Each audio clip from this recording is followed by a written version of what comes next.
ante una enfermedad de su segundo hijo, sintió la necesidad de buscar respuestas para ayudarlo, para conseguir una mejora, porque no la había en ese momento disponible, y buscó en el mar, específicamente en los erizos.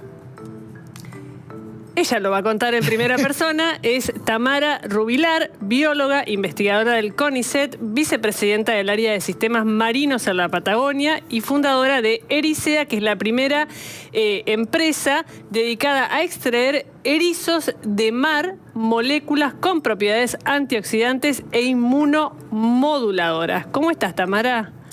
Muy contenta de que me hayan invitado, así que la verdad, yo soy de Puerto Madryn, poder tener esta posibilidad de poder venir a medios nacionales y dar a conocer nuestro proyecto y la fuerza que tiene la ciencia argentina me parece una hermosa oportunidad. Todo arranca, digamos, a partir de tu necesidad de poder ayudar a tu hijo. Así arranca sí, la investigación que... Mi formación biológica siempre estuvo entre la biología y la química. Sí. ¿No? Eso yo siempre lo marco porque a mí se me ocurrió, porque yo trabajaba en un laboratorio llamado Laboratorio de Química de Organismos Marinos, que nosotros teníamos esto de saber que en el mar podíamos encontrar moléculas. No es que salió de la galera así, sino que formaba parte de la investigación en general, no en estas moléculas específicas. Y sí, cuando nació mi segundo hijo, cuando él empezó a comer, se le despertó su sistema inmunológico para mal, digamos, porque él tenía, por un lado, esto lo supimos 3 meses después de la pesadilla más grande de nuestra vida, que él había nacido sin una población de glóbulos blancos, entonces hacía que tuviera muy poquitas defensas, pero por el otro lado tenía muy activado su sistema inmunológico. Eso significa que se atacaba a sí mismo. Entonces el panorama era malísimo, ¿no? No absorbía nutrientes, no crecía, hacía deposiciones con sangre, vomitaba con sangre, se le brotaba la piel, se le cerraba la garganta, o sea, era un bebé muy chiquitito, muy, muy enfermo. Y como pasa siempre en el interior, cuando uno tiene una situación así, se va a un hospital nacional. Y ahí en la casa cuna fue que después de pasar por todos los pisos lograron dar con el clavo por lo menos en un diagnóstico. No tenía nombre y apellido de la enfermedad, pero sabías por dónde ibas. Y cuando uno sabe... ¿Esto en qué año fue? En el 2013. Él nació en el 2012, a fines, y a comienzos, a mediados del 2013 empezó nuestra pesadilla. Y bueno, nos dieron un tratamiento paliativo que no está mal, ¿no? Porque realmente lo ayudaba. Una parte era modular el sistema inmunológico y por el otro lado era corticoides a muy largo plazo. Y los corticoides no son malos, pero cuando uno los consume a muy largo plazo, a muy pequeña edad, las consecuencias son importantes en la salud.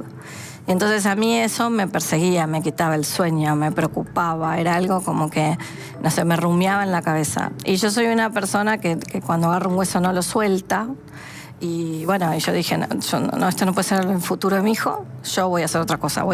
Pero yo cuando yo me puse a hacer, no pensaba que iba a encontrar lo que encontré. Yo pensaba que iba a encontrar algún tratamiento en algún otro lugar del mundo, que alguien me iba a ayudar con otra cosa. No tenía un objetivo más específico que ver qué podía hacer. Y en esa búsqueda de inmunología, de moléculas, de más, encontré que en ese momento se hablaba de la microbiota, el intestino permeable y los antioxidantes para bajar inflamación intestinal, pero todavía en la ciencia.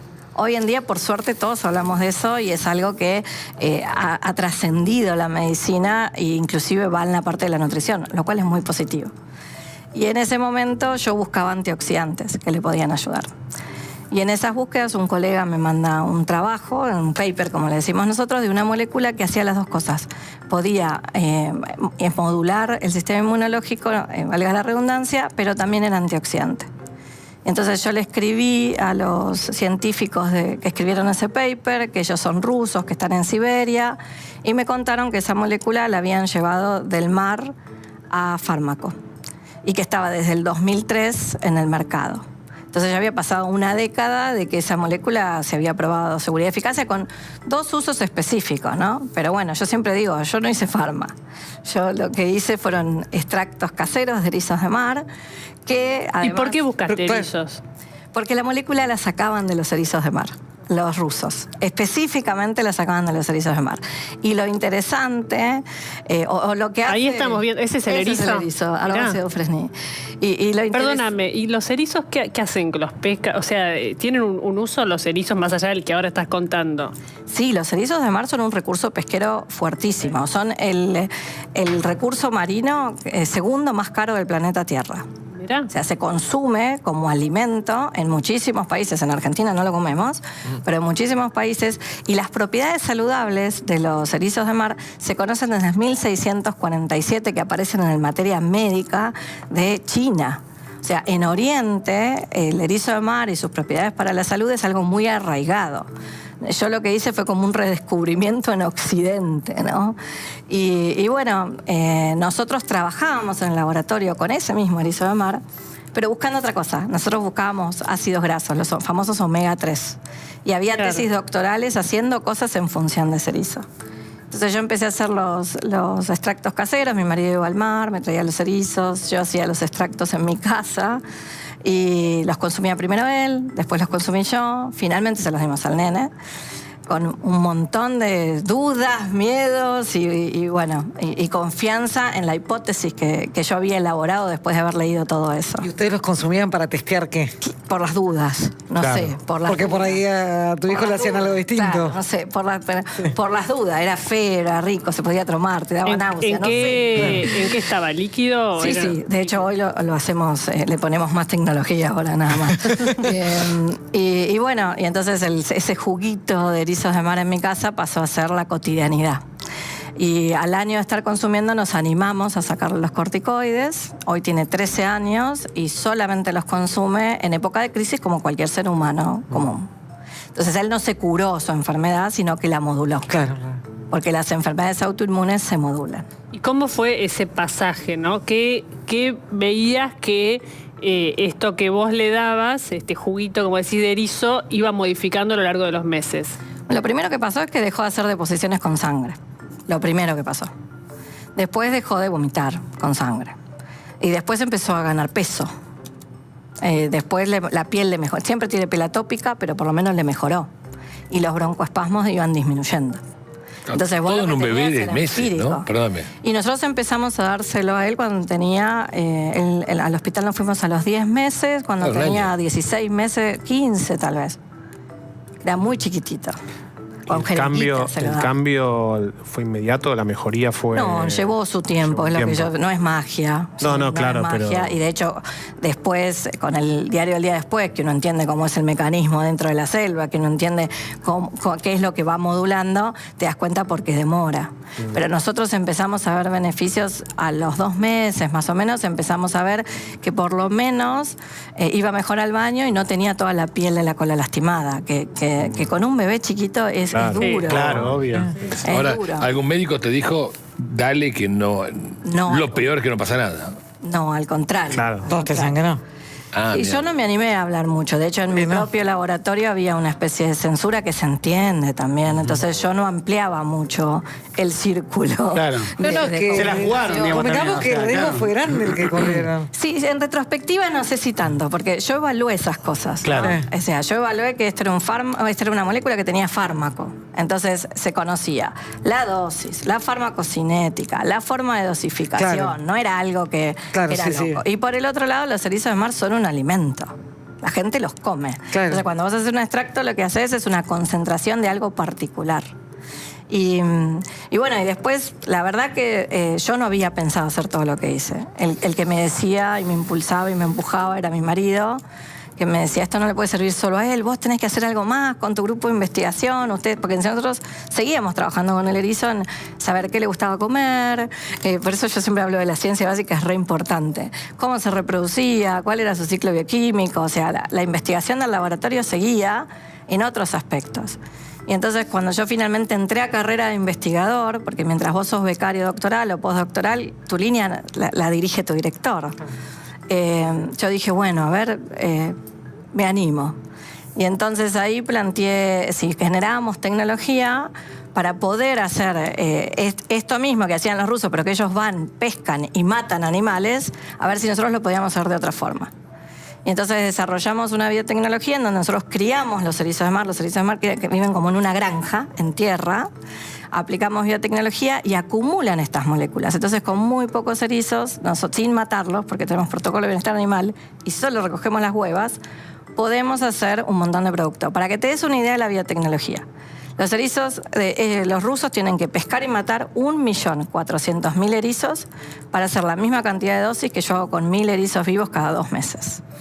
Entonces es un salto tecnológico enorme que te permite pensar en un desarrollo productivo. Si no, no se puede hacer un desarrollo. Pero y ahora productivo. esta producción que tienen, ¿para qué se vende? Bueno, nosotros hoy en día tenemos productos que están certificados en Estados Unidos o tienen pruebas médicas por detrás. O sea, nosotros lo transformamos en algo científico en serio, ¿no? Eso fue lo que hicimos. Hicimos un caminito con ANMAT para poder aprobarlos como suplementos dietarios. Hay un montón de evidencia científica que no es nuestra sobre esas moléculas y nosotros decidimos generar más evidencia científica. Entonces hicimos, por ejemplo, una formulación en donde hicimos la prueba médica en el Hospital Santoyani con el doctor Fernando Saldarini como director médico, en el Ramos Mejía con el doctor Martín Sibori y en el Hospital Muniz con la doctora Gabriela Larrañaga, en donde lo hicimos para COVID persistente. Y entonces ahí nosotros encontramos que podíamos mejorar varios de los síntomas del COVID persistente, entre ellos la niebla mental, la disnea, la astenia, inclusive en muchos casos recuperamos el olfato. Entonces ahí te empiezan a abrir, decís, bueno, esto sirve para esto, pero también puede servir para otra cosa y demás. Y lo que no tenemos prueba médica, hacemos certificaciones en Estados Unidos. Pero no es que no tenemos prueba médica, bueno, queremos. Tenemos en el camino un montón de planes de pruebas médicas. De hecho, ayer nos aprobaron un proyecto para empezar a trabajar en Parkinson. Entonces, la idea es esto de mezclar industria con ciencia y generar caminos hacia adelante es lo que queremos hacer. Porque ustedes hacen la investigación, pero además genera el producto. El producto final, por supuesto. Nosotros tuvimos inversión privada, ¿no? Eso, tío, pero son una empresa. La ciencia no puede salir del laboratorio si alguien no invierte a riesgo. Claro. ¿No? Porque es a riesgo. Sí. Cuando nosotros fuimos con la idea, nosotros cultivábamos 64 erizos de mar en el laboratorio y les decíamos que podíamos hacer bateas con 2.000 erizos de mar. Eso era una hipótesis, pero lo hicimos, funciona, camina. Y nosotros tuvimos la industria pesquera langostinera de Chubut, bien dura, ¿no? La que va y pesca, invirtiendo en acuicultura. Nos llevó bastante tiempo. ¿Qué es acuicultura? Acuicultura es cría de animales del mar. Es una granja marina. Y nos llevó bastante tiempo validar primero eso que podíamos escalar, lo que nosotros decíamos que podíamos producir, porque hay que escalar del laboratorio a escala piloto, no es fácil. Y finalmente nosotros hacíamos ambos desarrollos, trabajábamos sobre formulaciones y sobre acuicultura al mismo tiempo. Y bueno, trabajamos mucho con el Ministerio de Salud de Chubut y con ANMAT para poder hacerlo el caminito bien hecho, ¿no? Nosotros somos científicos, entonces vos te dicen hace A, B, C, nosotros hacemos A, B, C. Y hoy en día nuestra planta, por ejemplo, está certificada GMP, es una FDA de la FDA Facility, porque nosotros vendemos en Estados Unidos también. Y lo que tratamos de hacer es de cumplir con todo lo que sean certificaciones que vos podés mostrar que ese suplemento hace lo que dice, ¿no? Y no recetas mágicas. ¿Un suplemento no es un medicamento? No es un medicamento. Okay. No. Un suplemento, depende de dónde vos lo mires. Regulatoriamente tiene un nombre muy particular y lo que dice es que suplementa las dietas. Es como los cosos de la vitamina que toman los... Sí, exactamente. Los deportistas. ¿Pero es venta libre, por ejemplo? Claro. Es de venta libre. Y se vende en farmacia, se vende en Mercado Libre, se vende en la tienda online. Yo lo tomo y lo peor que me haga es nada. Nada no te va a hacer, te va a hacer bien, pero mal no te va a hacer. Claro. Eso voy, perdón. Sí, está bien. Sí. Sí, igual siempre un médico.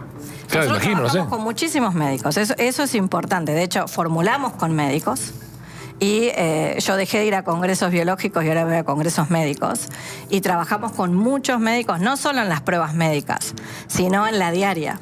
Porque los mismos médicos ven los beneficios en sus pacientes, lo recomiendan y, por supuesto, nos dan feedback. Entonces uno va viendo hacia dónde va. Por ejemplo, con una de las formulaciones empezamos a ver que ayudábamos a nivelar glucosa.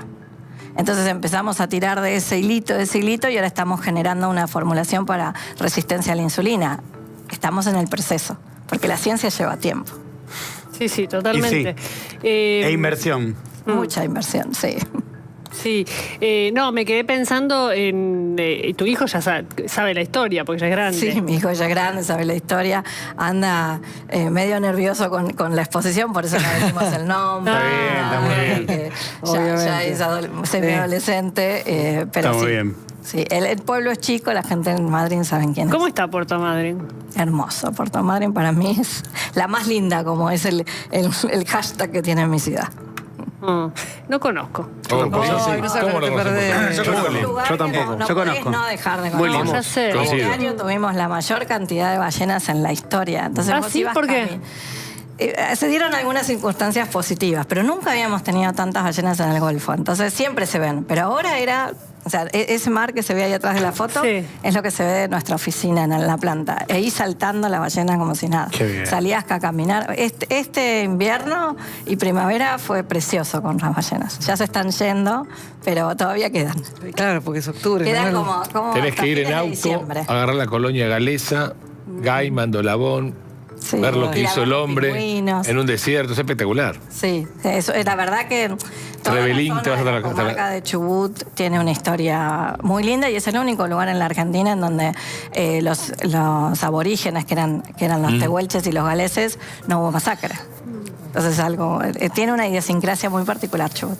Bien, bueno, nos agendamos entonces el erizo, primero el erizo, el extracto de Y el erizo concepto de y- acuicultura. Ojo al Sí. piojo porque es una actividad. Sí. No. ¿Sabes que no lo tenía? Sí, yo lo tengo. Bueno, la Argentina es el país de Latinoamérica que tiene el mayor potencial acuícola del país. ¿Qué podés poner ahí además del erizo? ¿Qué otras Un cosas? montón. Vos Por podés criar ejemplo, peces, podés criar almejas. Salmones. podés criar- Bueno, Bueno, el está la salmón- discusión del salmón, ¿no? Bueno, sí, pero Sí, podés porque la hacer gente está otras- un poco loca. Pero podés hacer otras especies, no tenés por qué hacer salmón. Por ejemplo, No, ahora pero- hay un proyecto muy grande para el pez limón, por ¿Qué es ejemplo. el pez limón? El pez limón es un túnido, es como si fuera un atún, ¿no? Que crece rápido, que tiene mucho valor en el mercado y que el INIDEP desarrolló la tecnología para generarlo. Y otro pesquero en Chubut se está animando a invertir en generar acuicultura.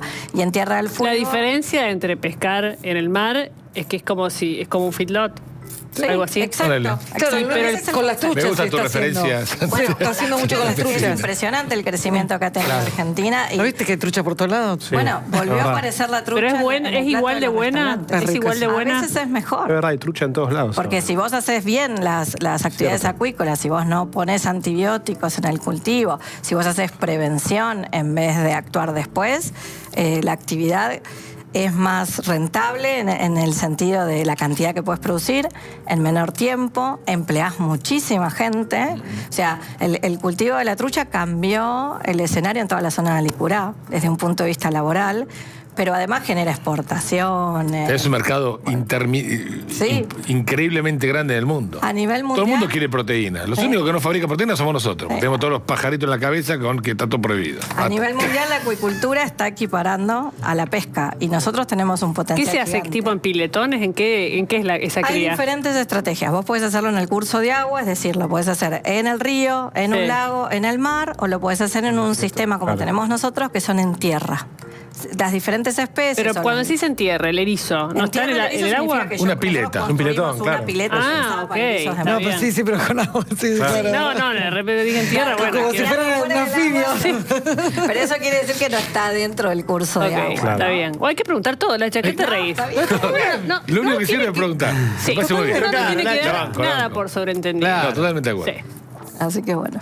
Bueno, descubrimos también ese universo, ¿no? De acuicultura. Feedlot marítimo. Feedlot marítimo. Bueno, yo comparto con el campo. me gustó, por Uno eso se lo lo rebusca pregunto. como puede, Obvio, ¿no? obvio. Pero está buena la comparación Obvio. porque es fácil de entender. Obvio. Totalmente. Bien, gracias Tamara por haber venido hoy. Gracias.